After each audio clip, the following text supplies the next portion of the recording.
In the deserts of Arabia, an insurgency war was raging years before I got to France. Tribes of Bedouins had united to fight a war that was very different from the one we fought in the trenches. Using small, mobile units, they challenged the might of an empire, and they were rallied around the ideas of a single, influential warrior. Ideas of freedom and change.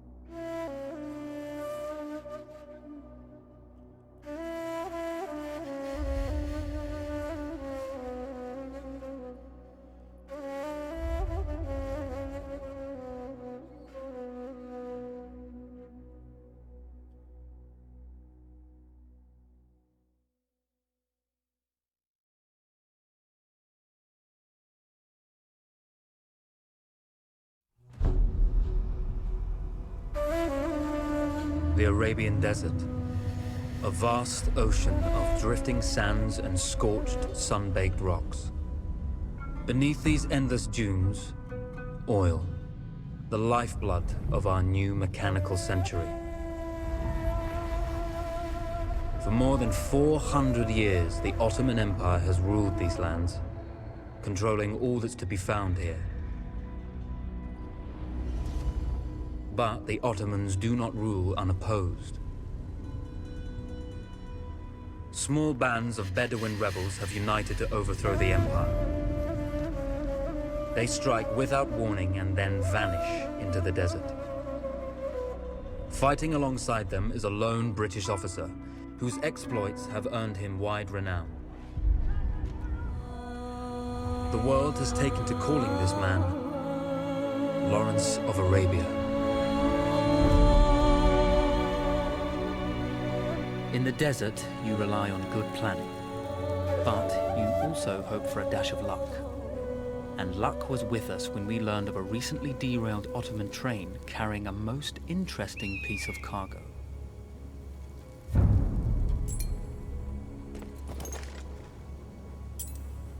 A small patrol had joined the Ottomans who survived the crash.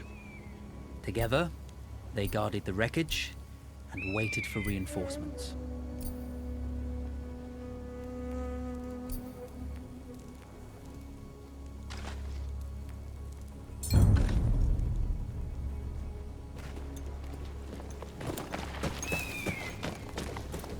A lone fighter has just one advantage over a large enemy force. A lone fighter can move unseen.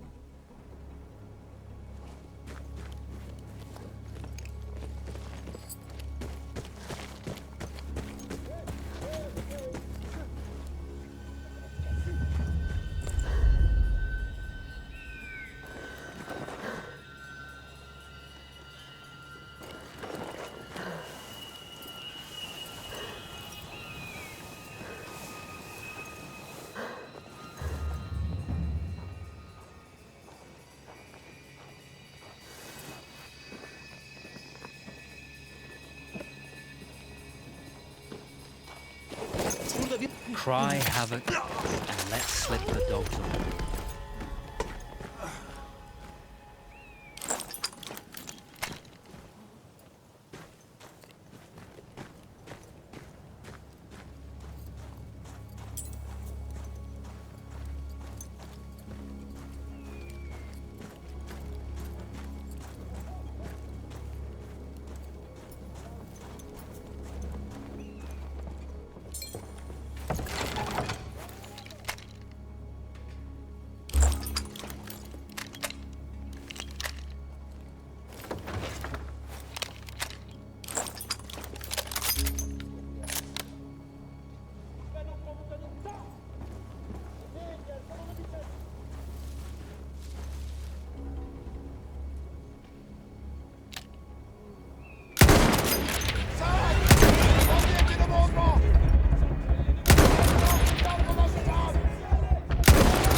Come out!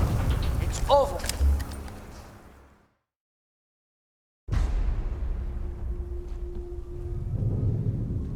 Well, you did not think we would be fast enough to catch you here, did you? Lawrence of Arabia.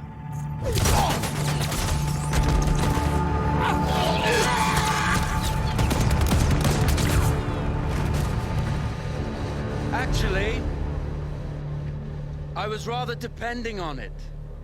Lawrence. Well, this is very clever. Now the hunter becomes the hunted. So who might you be? How enchanting you are, my dear. Ahmed. I'll show you enchanting. If it weren't for you, I'd be free. Free, is it? You'll be free when you're dead. And I'm happy to tell you, the Empire intends to grant you all this freedom very soon. Even now, an engine of destruction scours this desert, obliterating your allies, your families, your homes. Soon there will be nowhere to run. Nowhere to hide. Soon all that you know, and all that you love, will be ashes.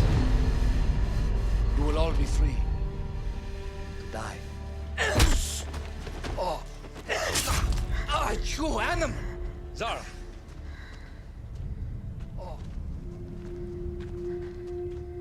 Now, I understand that you would like nothing more than to strip the flesh from that man's feet and send him off into the desert naked to die. But think about it. You're right. I'm sorry. My friend here, she can be a little brusque.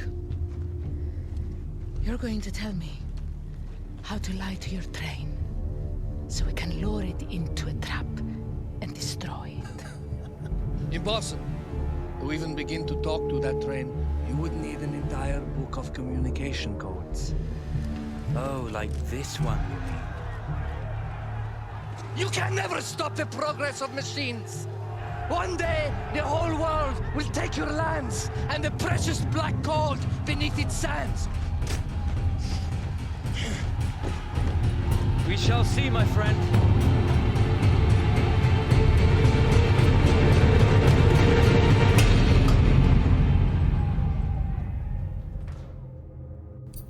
Of course, obtaining the codebook was not enough. To destroy this Iron Dragon, this Canavar, as the Ottomans had named it, we had to send it 3 encrypted messages telling it to stand down. There were Ottoman outposts scattered along the railroad tracks. The commanders there carried high-priority message capsules. We had to use those to send our orders. Infiltrating the village wouldn't be easy. A full detachment of Ottoman soldiers had occupied it. The Ottomans had chosen an isolated location for their desert outpost. It seemed lightly defended. It was also well stocked with arms and equipment. The ancient ruins were all that remained of a civilization now lost to time. The Ottoman Empire brought in the modern world with a host of armored vehicles and field guns. 3 commanders to eliminate, 3 personal message capsules to be stolen, and then sent with our false orders. How Zara tackled this dangerous and audacious mission was up to her. The Bedouin treasured their horses, and in return, those animals granted their riders unparalleled speed and mobility.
ortaya çıkarsan işini derhal. Ortaya çıkmazsan gebereceksin! Dur ulan! Kıpırdama!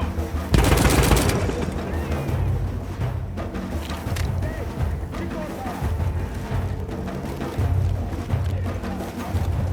Çık ortaya lan it. Olursan işini çabuk bitireceğim! Tutsana domuz kılıcı. Kardeş düştü. Ne kadarsan merhaba. Yan cephesini sar! Kahretme!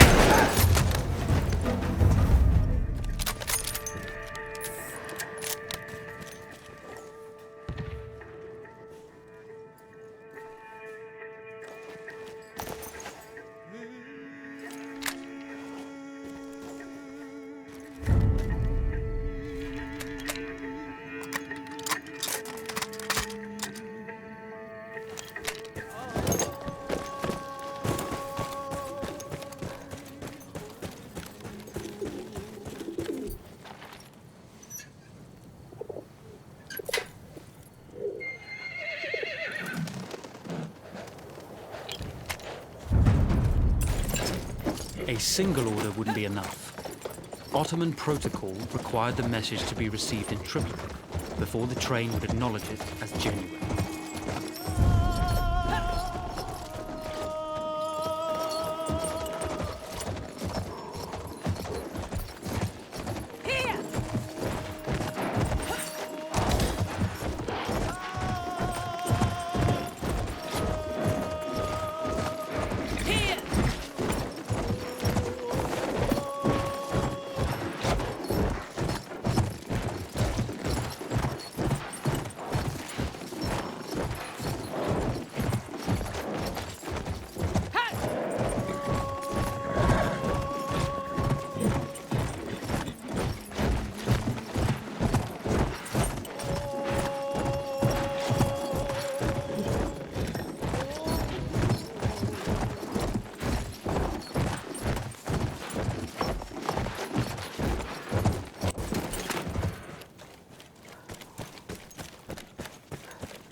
Temizleseydim iyiydi.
Kendine bir faydan olsun. Teslim olursan yaşlı Bu ne?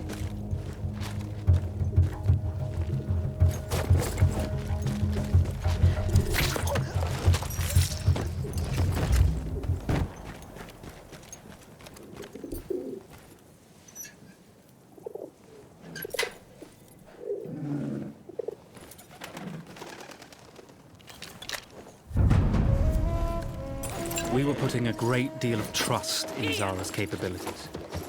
But I had complete confidence that she would carry the day. Here!